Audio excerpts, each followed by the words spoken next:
At David Security here once again with your Technology Tuesday update in less than 60 seconds, and today we're looking at how the age of the drones has officially arrived. That's right, Amazon drones have officially landed FAA approval, and the once science fiction plan to deliver American goods via drones has taken a giant step forward. Now, the retail giant received confirmation that its Prime Air division can operate as a quote drone airline after the federal administration designated it as an air carrier.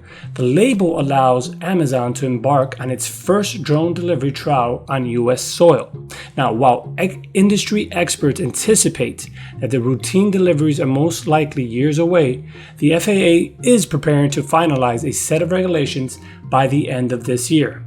This will serve as a framework to expand drone flights over crowds, cities, you name it.